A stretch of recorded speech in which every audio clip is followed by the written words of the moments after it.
네, 안녕하세요. 이번에는 2교시 이론 과목을 한번 시험장에 다녀왔던 2년차로서 제가 당시에 느꼈던 점이나 이제 어떻게 문제를 처음 봤었을 때 떠올렸는지 그런 걸 한번 간단하게 올려보려고 합니다.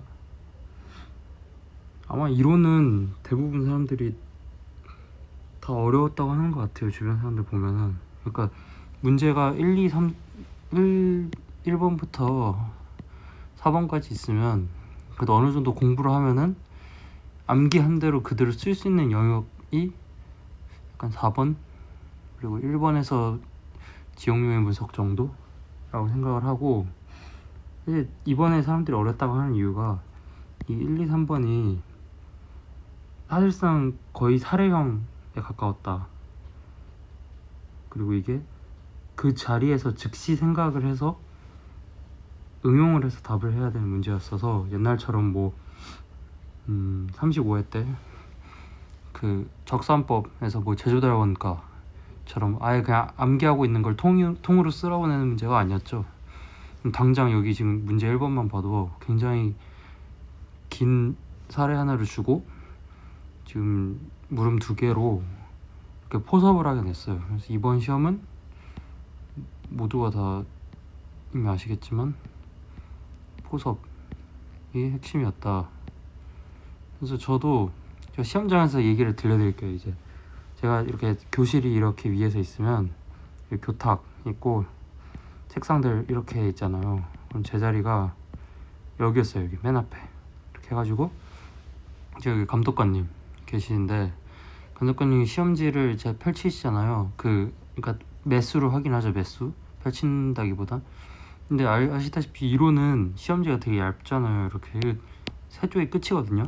그래서 확인하는 게 얼마 안 걸려요. 그래서 이렇게 쓱쓱쓱 넘기시는데 제가 눈이 좀 안 좋아가지고 근시가 있어서 그 한 앞에 1m 정도 떨어져 있으면 못 읽거든요, 글씨를.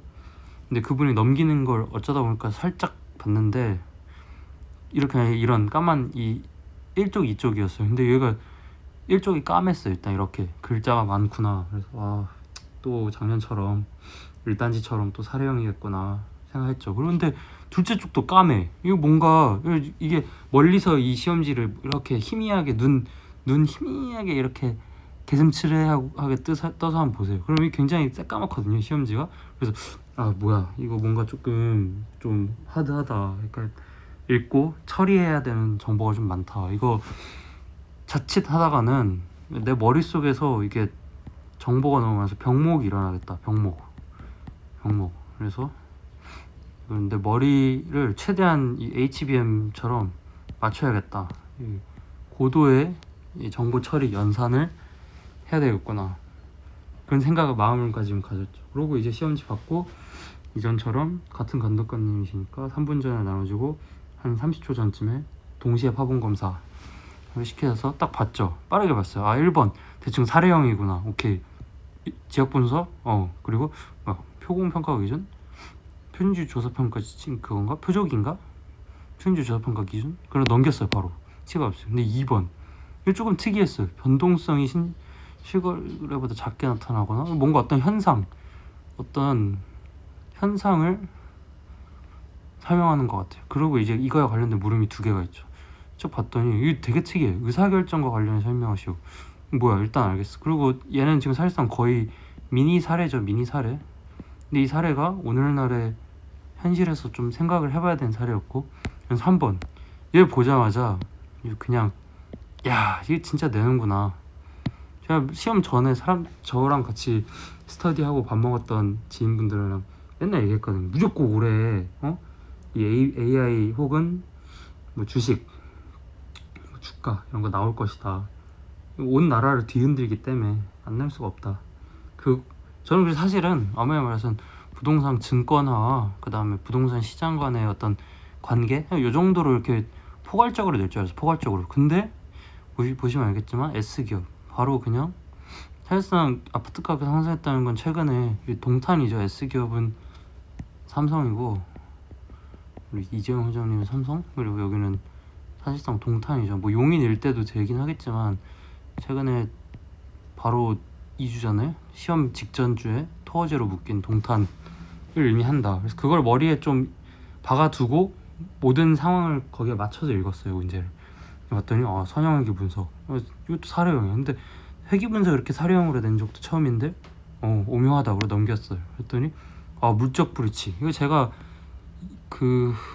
이론이 아니라 저는 이거 실무, 제가 풀었던 스터디 실무 GS 마지막 4기에서 4번 문제로 내주셨었거든요. 근데 그때 제대로 보진 않았는데 물적 불이치 있구나. 근데 개념 쓰고 뭐 사례 쓰고 처리 방법 그냥 뭐 대충 그 느낌 가는 대로 쓰고 넘겨야겠다. 이거는 왜냐면 앞에 지금 이렇게 빡빡하고 굉장히 머릿속으로 처리해야 할 정보량이 많기 때문에 전 여기서 그래서 5분 내지 6분, 최대 6분만 쓰고 넘기겠다. 나 여기서 4.5점만 받는 게 목표다. 이렇게 그렇게 파본검 잣대 이 생각 정도를 하고 덮었죠. 그 문제 이제 시작해서 빵 열었어요. 저는 참고로 문제를 그동안 1년 내내 GS에서 저는 늘 4321로만 풀었거든요. 어떤 문제가 나와도. 그래서 이거는 각자 사람마다 다른데, 왜냐면 저는 1번에 무조건 저는 55분을 투자를 해야겠다고 생각을 했어요. 그렇게 되면 다른 거를 좀 더 빠른 시간 안에 끊었어야 됐고, 그래서 여기서 5분 6분 잡고, 얘는 여기서 이제 여기서 20분 다 썼던 것 같아요. 이거는 왜냐면은 조금 점수 차이가 날 수도 있겠다라는 생각이 들어서. 그리고 2번 문제, 얘는 생각하는데 조금 시간을 쓰긴 했는데 작성 시간은 얼마 안 걸렸어요. 생각이 다 끝나는 순간 작성은 내가 생각한 걸 그대로 써내려가는 기 때문에. 하지만 얘는 사고하고 틀을 짜는데 좀 시간을 많이 썼다. 여기 한 26분 쓴 것 같아요. 그리고 남은 시간 쪼개서 여기다가 다 때려 박고. 왜냐면 결국에는 배점이 얘는 각각이 20점짜리라 이거 날리면 게임이 끝나요. 제가 작년 초시 때 이제 실무 실무래 이론을 딱 남들 맞는 만큼 딱, 그러니까 떨어지기 참 좋은 점수 1년차 때 딱 44점 맞았었는데, 페인 분석을 해보니까 1번 일단 제가 그 당시 2번에 그 복수평가 문제가 나왔는데 암기가 안 돼 있더라고. 그러니까 암기한 건 다 쓸 수 있는 게 좀 있었는데 그 기본조차 안 돼 있어서 일단 암기를 해야 되겠구나 했고, 두 번째 1번에서 합격자들 보면 1번이 다 높아요. 1번 결국에는 1번이 배점이 40점, 이 덩어리가 크기 때문에 여기서 득점률을 막 50% 내지 55%는 찍어줘야 안정적으로 방어가 돼요. 왜냐면 남들 다 2번 3번은 힘 빠져서 아무래도 조금 내려가요 이게. 근데 1번은 다들 처음부터 힘주니까, 그래서 좀 잘 풀었어야 된다. 그래서 저는 431로 이렇게 시간을 배분을 했었어요. 그래서 이런 거는 뭐 다른 강사분들이나 평가사님들 해설 보시면 이거 뭐 거기 있다면서요. 그 실무기준 해설서인지 뭐 매뉴얼인지. 제가 거기까지는 몰랐었는데 그냥 GS에서만 봤어서 그냥 쓰시면 되고. 이 문제가 되게 저는 조금 특이했다. 이렇게 낸 적 없었고 굉장히 시의성이 짙었다. 그리고 충분히 이 자본시장에서의 플레이어로 활동을 할 감정평가사들한테 물어볼 법한 문제였고, 저는 시험 직전 날까지 생각을 해봤던 문제예요. 다행히. 그래서 당황하진 않았어요. 이걸 보고 막 당황해서 생각이 안 났다 그런 거 없었고, 그동안 내가 해왔던 거 생각한 거 최대한 간결하게 시간 안에 우겨 넣자. 안다고 다 쓰지 말고. 왜냐면 시간은 너무 중요하니까 1번에 가려면. 대충 보시면 뭐 다른 평가사님들이나 강사분들 너무 좋은 답변 많아서 저는 그냥 제가 어떤 식으로 썼는지만 대충. 왜냐면 제가 이론은 원래 시험 끝나고 시리법 다 복귀를 안 했거든요. 어차피 붙으면은 감사하고 안 되면 그냥 접고 나가겠다는 마인드라 굳이 이걸 복귀를 해야 하나 했는데, 그래도 이론 같은 거는 그나마 세 과목 중에서는 그나마 점수가 제일 높지 않을까라고, 유일하게 논탈 없이 막 엄청난 큰 구멍 없이 작성한 것 같아서 그냥 나름 기대 아닌 기대? 그런 측면에서 한번 복귀를 해놨어서 그 기억에 의존해서 조금만 그냥 갖다가 올려보려고 합니다. 그래서 문제 3번 보시면은 주가 상승으로 아파트가 가격이 올랐대요. 그래서 이 평가사 값이, 근데 여기서 보면은 전유 85제곱미터라고 콕 집어서 얘기해 주거든요. 이걸 굉장히 이걸 보자마자 전 오케이, 이게 3.3으로 나누면 20평대잖아요. 20평대 20평대면은 약간 좀만 더, 요즘 한 가정당 자녀수가 많지 않잖아요. 그래서 보통 2에서 3인 가구 정도가 많이 사는, 그냥 국민 평수 언저리겠구나 생각을 해서 머리에 박았어요. 일단 여기서. 그러고 이제 실거래가 분석했고 3년 빠짐없이 모두 반영했고 선형회귀 분석을 했다. 그래서 주가와 실거래 사이에 유의한 상관관계. 그래서 이 사람은 지금 이렇게 우상향으로 X축을 주가, Y축을 아파트 가격이라고 했는데 이 C 아파트라는 거고 이게 S기업 주가라는 거죠. 그래서 정말로 영향 미친다 판단해서 감정평가할 때 주가를 활용하기로 결정을 했대요.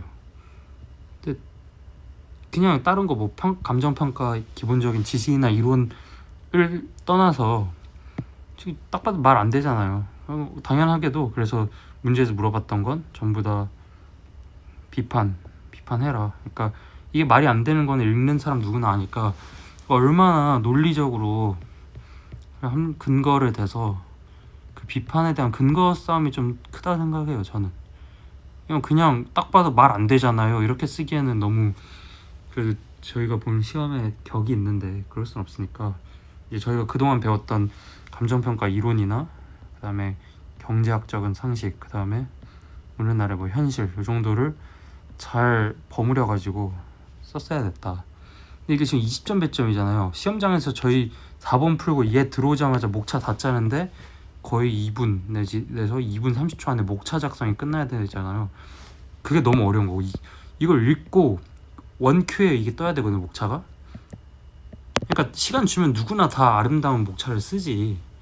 누가 못 쓰겠어요. 이거 딱 봐도 말 안 되는 거 하나하나 다 뜯어가지고 이렇게 얘도 이상하고 얘도 이상하네 할 수 있는데 우리는 지금 간과해서는 안 되는 게 1교시 때 그 가로주택, 그 다음 콘크리트 다지고 붓기, 그 다음에 나무 이런 말도 안 되는 문제들로 정신이 한번 털려 있어요. 그러고 이제 거의 울다시피 하면서 밥 먹고 2교시 돼서 딱 펼쳤더니 갑자기 삼성전자가 나왔어. 와 이거는 뭐지? 하면서 왜 이런 식으로 낸 GS 없었거든요. 제가 웬만한 유명하다는 분들 GS 다 풀었는데 애초에 그동안 없었던 유형을 낸 거니까 뭐 모두가 동등한 어떤 환경에서 진짜 피지컬을 조금 볼 수 있는 문제를 내지 않았나 싶어요. 그래서 1번을 보시면 부동산 가용료에서 비판적 의견 써라. 근데 가용료 저희 너무 많이 했잖아요. 근데 보통 우리 일지계로 하죠. 일지계. 이게 감치계도 일지계로 돼 있고 일반 지역 개별로. 근데 저는 이 문제 볼 때 이거 무조건 근거 싸움이다. 근거 디테일. 그냥 말 안 되자요가 아니라 이 측면에서 해서 잘못됐어. 이 측면에서 이것 때문에 잘못됐어. 이거를 최대한 많이 쓰려면 그래서 저는 그럼 목차 개수가 일단 많이 나와야 되거든요. 이거는 일단 개수야. 내가 무조건 개수야. 그래서 저는 일부러 일찍이 안 쓰고 자사 경행으로 나눴습니다. 자사 경행으로 나눠도 아무 상관이 없거든요. 이런 건 이 내용이 얼마나 디테일했냐가 중요하기 때문에. 그래서 보시면은 여기서부터 이제 평소에 본인이 어떤 생각을 갖고 살았냐를 좀 테스트할 수 있는 부분이 있다고 생각해요. 제가 아까 처음에 동탄이라 그랬잖아요. 아마 동탄을 상정하고 내신 것 같아요. 네, 아마 동탄 이거 그쪽이겠죠. 동탄역 백화점 롯데캐슬 이쪽인 것 같은데 아무튼 이거 중요한 게 아니고 이게 주식 올랐다고 집값이 오르는 게 그러니까 가장 시작점에는 이 기업에 대한 기업 가치가 오른 건 맞을 수 있겠죠. 근데 그 전에도 동탄 집값은 계속 3년 전부터 스멀스멀 뭔가가 올랐었거든요. 이제 그 이유를 아냐. 결국에는 정말 무서운 문제인 게 얘도 이 부동산 시장에 대해 당신이 얼마나 알고 있냐. 심지어 최근 3년에 나왔으니까 내지 5년간 이 전국적 시장에 대한 이해, 그런 시계열적인 이해를 얼마나 갖고 있냐에 따라 이 근거 디테일이 달라져요. 아마 그러겠죠. 뭐 일반 이거 딱 봐도 일반론 바르라고 낸 문제 아니잖아요. 그럴 거였으면 그냥 부동산 가치 형성 요인이 아파트 가격에 미치는 영향을 쓰시오 이렇게 옛날처럼 나왔을 거니까. 근데 지금 박스형으로 이렇게 낸 거 보면 아니다. 저는 무조건 이 사례에 입각해서 굉장히 디테일하게 써줬어야 되는데, 보시면 저는 자사경행으로 나눴는데 자연적 요인, 저 여기 뭐 썼냐면 딱 두 개씩 썼던 것 같아요. 공원 같은 어떤 근린공원 조성에 인한 게 있을 수 있고, 두 번째 저는 동탄이기 때문에 GTX와 같은 광역철도로 인한 수도권 서울 접근성, 여기 탁 치고 이거거든요. 동탄이 GTX의 개통 전후로 완전히 그 가치가 상상을 초월하게 달라졌어요. 그래서 저는 이거 딱 보자면 무조건 출제자는 GTX를 꼭 써달라고 낸 거다. 그래서 저는 더 확신했던 게 동탄인데 가용용으로서 그러니까 당연히 GTX 하나는 써줘야지 이런 식으로 갔어요. 그리고 두 번째 사회적 요인, 저 이거 보자마자 옛날에 우리 기출 20몇 회인데 기억이 안 나는데 그 저출산과 핵가족화가 주거용 부동산에 미치는 영향이었나? 부동산 시장에 미치는 영향이었나? 그거를 그 기출이 공부가 됐었으면 얘를 봤으면 쓸 수가 있었어요, 응용해서. 왜냐면은 이게 대형 평수가 아니잖아요. 소형이라고 하긴 뭐하지만 확실한 거는 대형은 아니거든요. 그래서 지금 오늘날의 이 인구 구조, 그 다음에 연령대, 그 다음에 가족 구성원이 핵가족화가 됐기 때문에 그래서 8호의 수요가 늘었다. 단순히 주가뿐만 아니라 이런 수요의 영향도 있다라고 저는 사회적 요인 처리를 했고요. 세 번째 경제적 요인, 이게 사실 지금 얘가 말하는 게 사실상 거의 경제적 요인을 건들려고 한 건데 잘못됐죠. 이거 확실히 짚어줬어요. 주가 상승이 아니라 이 AI 반도체 메모리 사이클이 대박이 나서 미국 빅테크의 HBM 혹은 낸드 이런 수요가 폭발적으로 증가를 했고, 그래서 우린 전 세계 3대 메모리 회사 마이크론, 그 다음에 삼성전자, SK하이닉스와 같은 이 중에 우리나라 둘이 합치면 점유율이 70%가 되거든요, 거의. 그러니까 당연히 공급은 통제되어 있는데 수요만 폭발하니까 늘죠. 그렇게 됐을 때 기업의 이윤이 증가했고, SK하이닉스에서 저 이걸 써줬어요. 매출인가 영업 매출 등의 연동된 핵심은 성과급이 성과급이 올라서 가처분 소득이 증가한 거다. 그러니까 주가는 제 주변에 친구들도 좀 여기 가 있고 뭐 사촌 형님들도 몇 분 가 계신 분인데 생각보다 자사주 들고 있는 사람 많지 않아요. 이 사람들 대부분 이 성과급인데, 사실상 왜냐면은 연차 좀 쌓이신 분들은 한 번에 6억에서 8억 얘기도 있고 하니까 가처분 소득이 증가하잖아요. 이게 거의 우리가 부동산의 3대 그 가발료, 가격 발생 요인에서 효상유에서 유효수요잖아요. 그리고 유효수요, 살 의사뿐만 아니라 지불 능력이랑 바로 연결된다. 제가 글씨가 지금 조금 손이 아파가지고 이해 좀 해주세요. 그래서 그렇기 때문에 유효수요가 증가해서 자연스럽게 오른 거지, 주식 가격이라고 이렇게 뭉뚱그려 쓰면 안 된다 라고 저는 써줬던 것 같아요.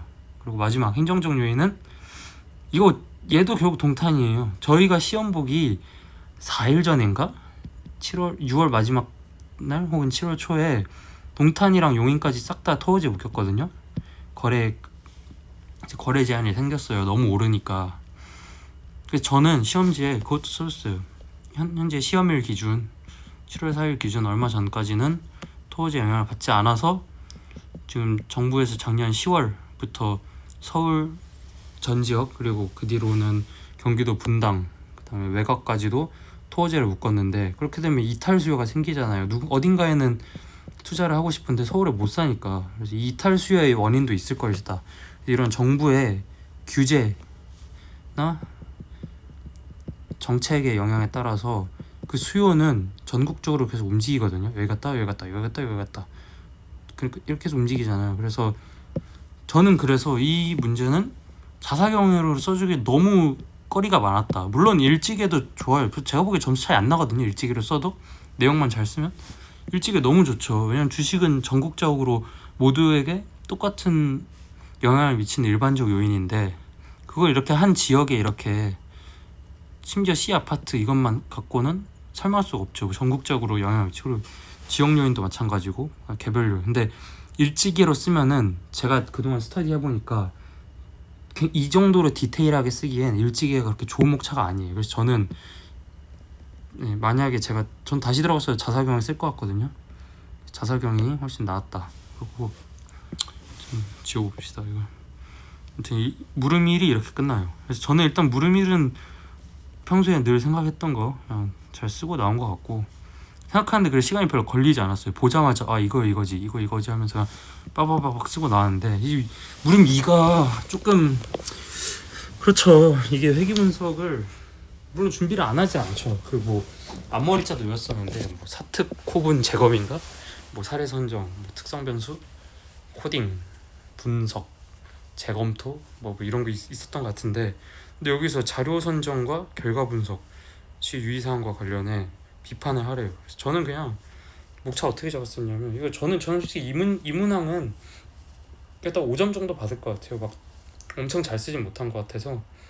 그래서 1 일단 회귀 분석이 뭔지 쓰고 개념, 그다음 2 그래서 값에 대한 비판. 그래서 전 바로 그냥 이렇게 들어갔던 것 같아요. 자료 선정 측면, 2 결과 분석 측면 해서 목차를 여기서 2개씩 썼던 것 같은데, 그쪽 제가 문제를 급하게 읽으니까 조금 잘못 쓴 게 이게 어딨어? 이거 단 회귀 분석의 기본 과정은 충족된 거.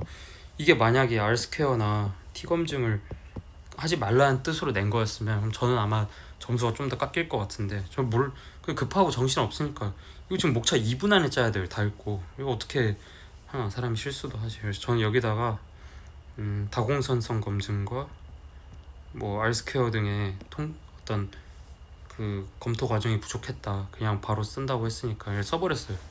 그리고 뭐 다양한 요인이 이렇게 물음일로 엮었거든요. 이 부분을 이거 약간 연결되는 문제를 생각했어요. 왜냐면 다양한 요인들을 써서 그 단일 변수가 아니라 다중 회귀로 했어야 되는데 이 결과를 너무 이렇게 했다. 자료 선정은 뭐 최근 3년 이 시간적 측면이 너무 3년 사이에 많은 일이 있는데 그게 미처 온전히 주식만을 반영할 수 없다. 그리고 지역적 차원인가 이게 뭐 너무 좁은 범위에서 선정을 했다. 대충 남들 쓰는 그냥 일반론적인 느낌인데 사례 포섭한 느낌 정도만 내고, 그래서 이제 마무리 해서 결에다가 그냥 해서 감정평가사는 뭐 이론적으로 이렇게 가역료에 대한 이해 잘 해야 되고, 그리고 통계 모형 쓸 때 함부로 해서는 안 되고 검토도 해야 되고 신중해야 된다, 이런 식으로 좋은 말 썼죠. 그냥 이렇게 해서 오늘날의 사회 현상에 대한 좀 깊은 이해가 필요하다, 이렇게 마무리를 했습니다. 그래서 저는 개인적으로는 이 문제 그래도 그리고 또 제가 시험 직전 또 주식에 지금도 물려가지고 제가 이게 좀 노이로지가 걸렸는데 이 물린 사람들만큼 여기에 관심 갖기 어렵거든요. 내 돈이 물려보면은 남일 같지가 않아서 간절해진단 말이에요. 제가 그래서 이 부분은 좀 고민을 좀 밤 지새우면서 고민했던 영역이라 그래서 나름 잘 쓴 것 같아요. 뭐 다른 분도 어떻게 생각할지 모르겠는데 저는 다시 들어가도 이번처럼 시험 못 볼 것 같아서, 그래서 그냥 시험 되면은 감사하게 생각하고 안 되면 접고 나오겠다는 게 더 할 수가 없었어요. 제 선에서. 아무튼 이렇게 했다. 그러고 지저분할 거 좀 지울게요. 문제 이제 이거를 한 20분 정도 풀로 써서 풀었어요. 그래서 나름 이렇게 서결에다가 서설에다 그것도 써줬어요. 최근 AI 대사이클이 와서 호황으로 우리나라의 삼성전자, SK 하이닉스 등의 기업의 성과급이 올라갔고 그에 따른 뭐 주택가격 상승 이런 이슈가 있다. 왜냐 그 정말 큰 이슈였으니까. 그래서 나는 이런 걸 안다를 그래도 서론에 보여주면은 좀 더 좋았지 않았을까라고 생각을 해서 썼고요. 물론 그런 걸로 뭐 점수가 갈릴 것 같진 않은데 저는 제가 실무에서 자신이 없으니까, 원래 자신 없는 사람들이 말이 길잖아요. 그래서 그렇게 생각하시면 되고, 문제 2번을 보겠습니다. 이게 저는 이거가 진짜로 그 이론에 대해 어디까지 평소에 생각을 해봤냐에 대한 진짜 실력을 가를 수 있는 문제라고 생각을 해요. 개인적으로 정말 어려운 문제거든요. 그리고 제가 장담하는데 이거 웬만한 강사분들이나 평가사분들도 딱 시험장에서 이거 30 시험장에서 보자마자 온전하게 목차를 100% 퍼펙트하게 잡을 수가 없어요. 지금 오전에 실무 그렇게 털리고 지금 여기 삼성전자 동탄 하고 허겁지겁 2번 들어왔더니 갑자기 또 굉장히 단조로우면서도 그 안에 많은 걸 묻고 있는, 그래서 되게 어려운 문제였어서 아마 다들 그냥 여기서는 막 엄청나게 큰 유불리함이 갈릴까 싶어요. 잘 쓸 수 있는 사람이 몇 명이나 되나 싶네. 물론 뭐 되게 고수분들은 그럼에도 불구하고 수석하시는 분들은 잘 쓰시겠지만 저는 표준적 평균적 이용을 항상 가정해서 이렇게 생각하니까. 아무튼 보겠습니다. 감정평가 활동에서 평가액의 변동성이 실거래가 변동성보다 작게 나타나거나 거래가보다 작게 나타나거나 1. 저 실제로 시험장에서 읽을 때 이렇게 표시한 걸 지금 해드리는 거예요. 그리고 시장의 실제 변화 속도보다 느리다. 결국에는 지금 여기 보면 두 개예요. 이거 발견하신 분들도 물론 많으셨겠지만 모르시는 분들도 가끔 있으셔서 작거나 느리다. 그러니까 변동의 그 폭도 작은데 이렇게 왔다 갔다 시장에 따라 이게 빨간색이 실거래가면은 이 감정평가는 이제 이렇게 움직인다. 폭이 작다. 근데 속도도 느려. 그러니까 얘가 여기 찍힐 때 같이 가지 않고 한참 늦게 이렇게 완만하게 갔다 완만하게 올라간다. 그러니까 결국에는 우리 옛날에 그 삼각함수 보면은 그런 거 있잖아요. 그 파형이 이렇게 생긴 게 있고 더 크고 이렇게 굉장히 가는 게 있잖아요. 그래서 얘가 지금 실거래가고 보라색이 감정평가다. 이거를 좀, 그래서 저는 그냥 시험장에 솔직히 말씀드리면 이거 보자마자 이거 스무딩이네. 스무딩, 한국어로 평화라 현상이라 그러는데 이거는 제가 이론을 그 오성범 평가사님, 제가 좀 약간 저랑 MBTI도 같고 해서 좋아해서 많이 들었는데 그분이 매년 꼭 다뤄주시는 논점이었어요. 그래서 이거는 그냥 암기를 하고 그런 게 아니라 그냥 시장에 대한 이해를 할 때 무조건 알아야 되는 내용이라 생각해서 공부를 했었고 논문도 읽어봤었어요. 따로 올해 논문 되게 많이 읽었는데 평화라구나, 이거 관련해서 냈겠네 하고 그 다음에 이제 물음을 읽었죠. 제대로 읽었더니 이러한 현상의 원인, 결국에는 지금 이 1번 2번 작거나 느리게 변하는 이 현상을, 근데 되게 어려웠어요. 부동산 시장의 특성 및 의사결정과 관련해서 설명을, 그러니까 시장 측면에서도 생각을 해보라는 거고 이거 근데 이게 사실 어렵거든요. 이거를 맞추는 게 진짜 이 문제의 핵심이 아니었나. 뭐 시장 불안전성 우리 모두 알죠. 정보의 비공개성, 뭐 시장 참여자의 제한, 부동산 시장 뭐 수규제성 뭐 이런 거 너무 많죠. 그거 적당히 갖다 바르면은 얼추 흉내는 낼 수 있어요. 그래서 저는 여기서는 쓰기만 하면은 그렇게 유불리함이 생길 것 같지 않고 이건데 결국엔 이거 그럼 왜 부동산 시장은 이러는데 그럼 평가사가 이런 결정을 했을 때 왜 이렇게 현상이 일어나냐 그걸 물어본 문제라 이거는 단순히 평화라 하나만 떠올려서는 이게 안 잡히더라고요. 옥차가. 저는 물론 잡히신 분들도 있을 텐데 그래서 저는 여기서 생각 좀 많이 했어요. 이게 이번 문제 또 30점짜리라 작년에 제가 이번 문제 날려가지고 점수 좀 득점을 저조했던 기억이 나서 2번은 꼭 챙겨야 된다. 솔직히 3번 4번은 엔간한 실력자면 비슷비슷하게 주는데 2번부터는 확실히 실력이 있는 사람 그다음 애매한 사람 갈리더라고요. 작년에 초시 때 보니까. 그래서 아무튼 이 평가사의 의사결정을 저 뭐라고 썼냐면, 그러니까 이 목차를 저는 그냥 1. 부동산 시장 측면, 무시 측면 그래서 목차 3개 썼어요. 그냥. 그래서 일반론 넣으면서 바로 그냥 사안포석으로 들어갔고 시간 없으니까 2번 감정평가 의사결정 측면 해서 여기도 3개 해서 딱 남들 쓰는 6개 목차. 이거 15점이니까 대충 한 3쪽 한 장 반 안에 우겨 넣겠다. 목차 하나당 그 줄수를 길게 하면 되니까. 분량은 제가 보기에는 진짜 패급처럼 쓰지 않는 한 상관없거든요. 내용을 보시는 것 같아요. 그냥 작년에 제가 시험장에서 좀 실험을 해본 게 있는데 분량 완전 압축하고 그 핵심만 빡빡빡 쓴 게 있는데 그게 50%가 이상이 썼던 적이 있기 때문에 저는 분량은 그렇게 큰 의미가 없다고 보고 내용인데 결국. 그래서 이거야 뭐 여러분들 다 아시는 거 썼고 저는 그리고 그걸 썼던 것 같아요. 이것도 오성환 평가사님 자주 해주셨는데 실거래까지도 해. 이게 결국엔 한계가 있잖아요. 그래서 실거래가 그 주민들이 각 잡고 우리 아파트 올려보자 하면은 신고는 누구든지 하면 되니까. 그러고 30일 이내 신고하고 취소하면은 없던 일 되거든요. 근데 그럼 이 신고된 거를 전부 다 온전한 걸로 볼 수 없잖아요. 그래서 평가사들이 사례 선정할 때 이제 그 부분 유의해야 된다는 건 뭐 저희 실무할 때도 많이 배웠으니까. 결국엔 이건데 저는 맨 처음에 그냥 1번부터 썼어요. 이거 스무딩 현상 썼고, 두 번째가 시상가액 조정의 과정을 거친다. 왜냐면 우리는 시상가액 조정을 통해서 안정화를 시키는 어떤 하나의 조화된 가격을 쓰고 실거래가만 쓰는 게 아니잖아요. 비준가뿐만 아니라 적산가액, 수익가액 간의 병용이 이루어지기 때문에 변동성이 작을 수밖에 없다. 그리고 3번이 뭐 썼더라. 맞아.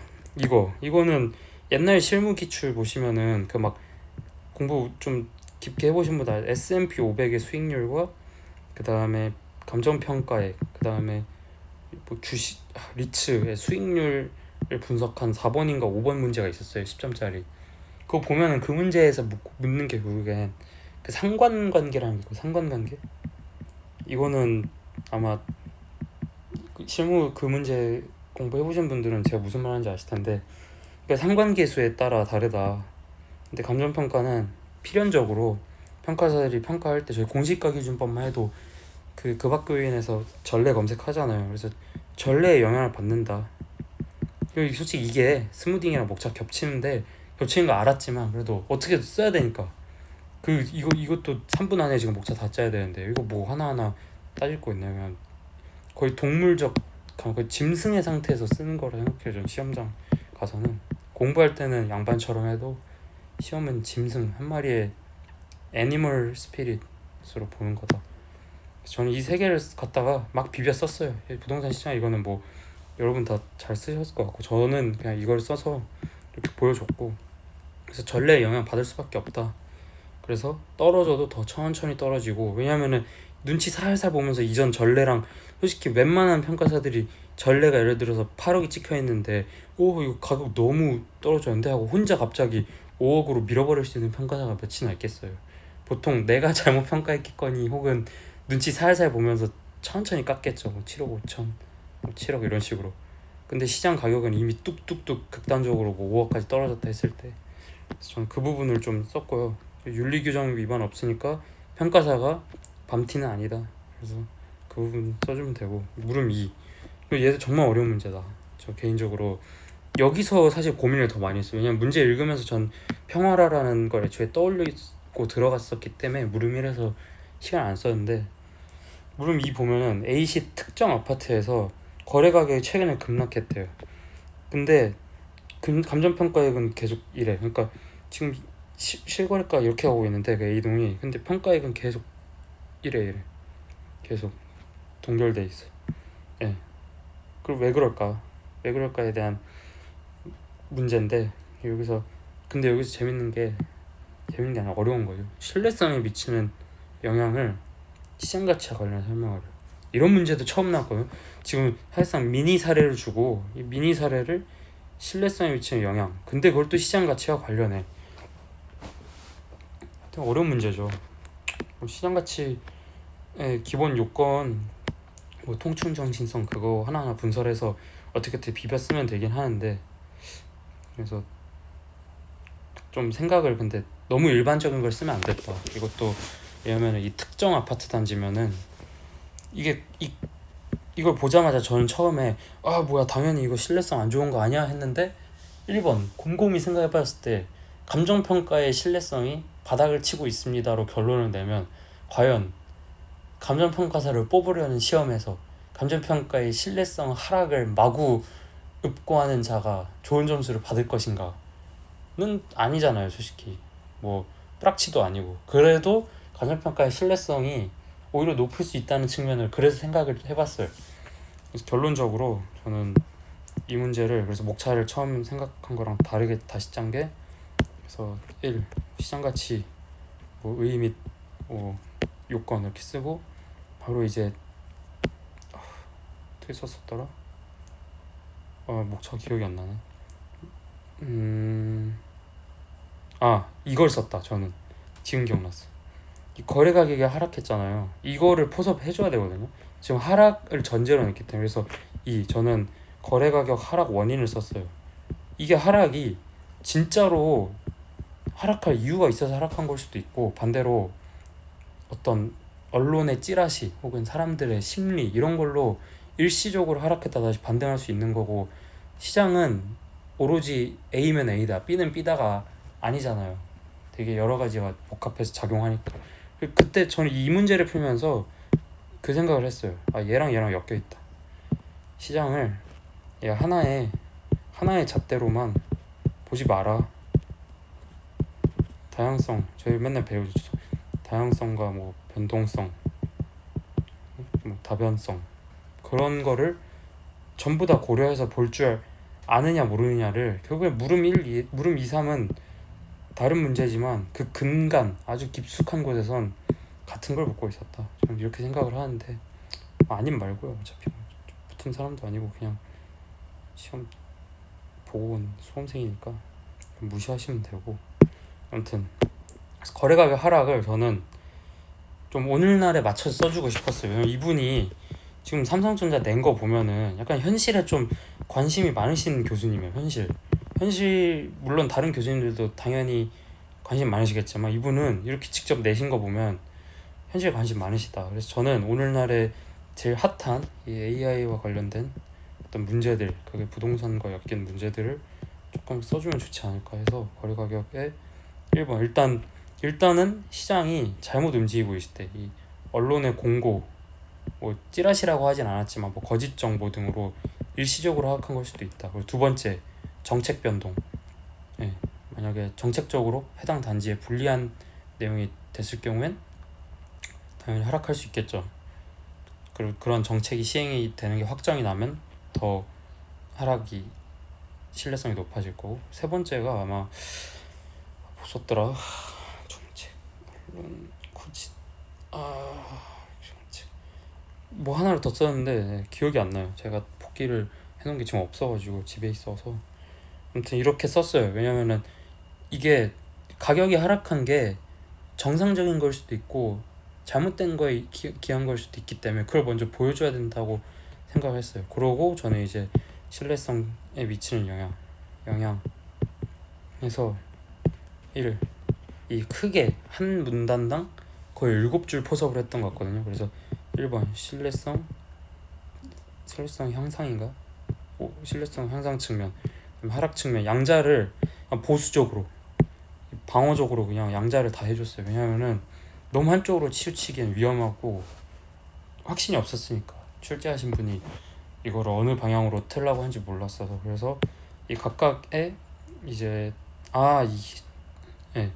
그거를 이 안에 그냥 시장 가치를 녹여서 썼어요. 막 시장의 뭐 통상성이 결여될 수 있다, 뭐 충분한 기간이 아니다, 뭐 최근 급격한 거니까 또 기간이 하다, 뭐 당사자, 거래 당사자가 뭐 그렇다, 뭐 그런 걸 비벼서 썼는데 솔직히 제대로 쓴지 기억도 안 나네요. 너무 급해가지고. 이러고 아직 1번 이 거대한 게 남아있으니까 정신이 하나도 없죠. 그래서 대충 쓴 거 기억해보면 신뢰성 상승했다. 오히려 이 가격의 하락이 신빙성이 없을 땐 감정평가액이 홀딩을 시켜줘서 안정성을 유지하고 그 본연의 가치를 계속 드러내줄 수 있는 장치로서 기능을 한다. 근데 만약에 진짜로 이게 가격이 하락하는 건데 얘가 그걸 못 잡아, 그러면 신뢰성이 하락하겠죠. 왜냐면은 시장이랑 너무 따로 노니까 평가사들. 지금 결국에는 여기서 이 감정평가액이 후행하잖아요. 이 후행하는 게 정상적일 때도 있고 잘못될 때도 있고 하니까 양자를 다 보여줬다. 그래서 저는 여기 뭐 썼냐면 딱 하나 포섭했는데, 최근에 그 용인도 그렇고 얼마 전에 뭐 전라도 광주 공항에 지금 반도체 팹을 지어요. 팹. 이거 핵심이 전력인데 전력 인프라 이게 갑이거든요. 이거 하나 해보겠다고 지금 온 나라 전 세계가 난리인데 일론 머스크는 전력 그냥 자기가 먼저 깔고 벌금 내면서 쓰고 있어요. 무단으로 깔고. 왜냐?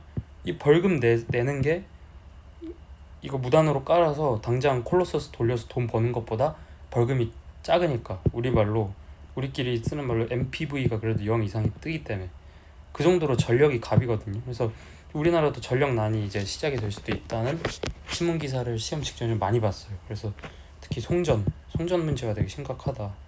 새로운 산업단지를 만들 때. 그래서 이런 송전탑들이 들어온다는 소식이 확정이 나면 주거 지역은 급격하게 가치가 하락을 하죠. 그래서 이런 거에 대한 이걸 썼던 것 같아요. 님비 현상이다. 님비 현상 등이 나타나면 가격 하락이 합리적일 수 있다. 단순히 하락하는 게 이게 이상 현상이 아니라 당장 저도 저희 집 앞에 송전탑 생기면은 집값 떨어질 것 같고 무섭잖아요. 그리고 암 걸릴 것 같고 사람이 막 이상한 고압선 막 3, 4, 5, 750, 754인가? 그런 거 막 머리 위로 지나다닌다 생각해보세요. 그러면은 아무리 강남이어도 집값 떨어지겠죠. 그래서 이런 AI와 살짝 엮어서 아주 살짝 엮어서 썼다. 그래서 오늘날 이런 수요가 느는데 만약에 이런 송전탑 건립 등이 됐을 때 그래서 반대로 이게 일종의 그냥 찌라시나 금매일 수 있잖아요. 금매 사정이 있고 빨리 팔고 나가야 되는 사람이 있을 수 있는데 이런 거 하나로 감정평가액이 바로바로 따라가기엔 그 대표성도 없고 그래서 오히려 평가액이 그걸 잡아줄 수 있다. 그래서 양자 측면으로 신뢰성 상승 측면 하락 측면 썼고 그리고 가장 마지막에 이거를 하나 더 썼던 것 같아요. 그 애초에 처음에 문제 읽고 이거 스무딩이네 하고 맨 위에 빨간색으로 이렇게 2개 썼거든요. 1. 조정실거래가 제도. 이것도 오성문 평가사님 수업 들으신 분은 알 거고. 2번 부동산 감독원. 결국엔 미국 같은 경우에는 이런 실거래가가 정상적인 것도 있고 비정상적인 것도 있으니까 이걸 평가사나 혹은 어떤 기관 측에서 한 번 더 필터링을 해서 순수하게 정상 사례만 쓰는 그 조정실거래가 제도를 쓰고 있다. 근데 우리나라는 아직 법적으로 완벽히 들어온 게 아니라 그냥 도입 논의가 있기 때문에 나 안다. 나 이런 거 안다. 이거 오성범 평가사 알려줬다 나한테. 다른 애들 안 썼으면 나 1점 좀 줘라. 이런. 그 다음에 2번 부동산 감독. 이거는 이번 정권에 상당히 큰 밀접한 게 있어요. 우리 그동안에 금융시장에서 금감원이죠. 금감원. 자본시장을 감독하고 뭐 일반 기업의 컴플라이언스로 들어가 있고 금감원처럼 이번 정권에서는 지금 계속 부동산을 계속 이렇게 강하게 압박하려는 추세잖아요. 그래서 부동산 감독원을 신설한다는 논의가 있거든요. 그래서 이게 그러니까 거래 담합 이런 거 잡아내는 거라는데 잘 몰라요. 이거 그냥 저도 오성훈 평가사님 GS에서 그냥 했던 거라. 그래서 부동산 감독원의 도입. 네. 그리고 마지막 3번째 평가사가 잘못한 걸 수도 있으니까 뭐 시장에 대한 온전한 이해. 이러한 3가지가 된다면 좀 더 이 시장과 그다음에 감정평가의 차이가 좁혀져서 합리성이 신뢰성이 높아질 수 있을 것이다로 결론을 냈어요. 그래도 뭐 한편에 논문을 나름 완성해본다고 꼴에 수험생이지만 그래도 그동안 공부한 게 있으니까 나름 보여주려고 했고요. 그리고 서론 있잖아요. 전 서설이라고 쓰는데 맨 앞에 이거 보자마자 저는 이거 조금 약간 그래도 이걸 압축할 수 있는 어떤 한 단어로 써야겠다. 그래서 갑자기 그 아인슈타인의 그 시간지연이 생각나요. 시간지연. 이게 전혀 상관없는데 아인슈타인이 아닌데 이거 물리에서 나온 거고 그 비행할 때 뭐 시차 하다못해 시차를 우리가 비행기 탈 제트래그라고 하나? 그럴 거예요. 그래서 저는 또 나름 차별화를 두기 위해서 오늘날의 부동산 실거래가와 감정평가액 낸 중에 그 격차 혹은 차이가 발생한다 하고 영어로 레그 하나 써주고 그래서 이러한 레그의 원인 및 뭐 감정평가 관련해 이하 물음에 답한다 뭐 이런 식으로 썼던 것 같아요. 그래서 서설에는 이런 이거 압축할 수 있는 거 하나 써주고 결어에다가는 이제 조정실거래가, 그 다음에 부동산 감독원 도입, 그 다음에 뭐 시장 이해 이렇게 해서 나름 또 제가 할 수 있는 선에선 완성을 해보았다. 이렇게 했을 때 딱 남은 시간이 56분에서 55분 사이가 남더라고요. 내가 예상한 대로 어쨌든 설계한 대로 남았어. 다행히. 여기서 진짜 승부를 봐야 돼. 이거 대충 쓰면은 게임이 끝나면 내가 해보니까 일본 문제 날리면 이게 답이 없더라고요. 그래서 지금 제가 법규가 지금 살짝 또 이것 때문에 또 걱정인데, 법규를 일본을 마지막에 들어가는데 너무 일반론을 못 써준 것 같아서. 아무튼 이 문제는 좀 되게, 얘도 물음이 2개밖에 없어요. 지금 다 보면은 얘 물음 2개지, 얘 물음 2개지, 얘 물음 2개죠. 보통 이렇게 물음 둘둘둘 나온 적이 많지 않았고 보통 3개씩 쪼개줬는데 득점을 할 수 있게. 근데 이번에는 제가 보기엔 개인적으로는 뭐 당연하겠지만 약간 통채점이 들어갈 거예요. 통채점. 각 물음이 아니라 문항별로 있죠. 문제 1, 2, 3. 왜냐면은 이렇게 벌크를 크게 주면은 물론 뭐 부분 득점 하겠죠. 근데 완결성, 하나의 어떤 얘가 그 거시적인 흐름이 파악을 하고 있냐, 아니면 그냥 일반론 갖다가 쓰면서 이렇게 비벼 쓰는 척 하냐, 그걸 좀 볼 수 있는 시험이지 않았나. 그래서 이거 보면은 지목 답인데 이 위에 막 뭐가 설정돼 있어요. 도로 조촉돼 있고 2종 1주인데 뭐 임대차 계약도 하고 있고 위에 사과나무 있고 또 154 송전선 깔려 있고, 그리고 표준지구 올해 2026년 공시지가가 250000이다 라고 나오고, 뭐 주요 환경 지역 분석 내용이겠고 봤어요. 뭐 법원 경매 평가. 근데 솔직히 딱히 막 경매 평가에 대해 포섭할 내용이 많지는 않았다. 뭐 관련해서 한 줄은 쓰겠지만. 그리고 이제 물음을 보는 거죠. 지역 분석하고 있다. 지역 분석 목적과 절차에 근거해 검토 사항 쓰시오. 이거는 그냥 일반론에다가 적당히 이 사안 끼워 넣는 거니까 사실 그냥 목차 개수를 조금 많이 쓰는 게 어렵지 않았나. 왜냐면 지역 분석 우리 모두 다 알고 있잖아요. 뭐 확지표가 하고 뭐 가격 수준해서 결국엔 최분석하기 위해서 하는 거다 하면서 그 내용 잘 써주시면 될 것 같고, 결국엔 이거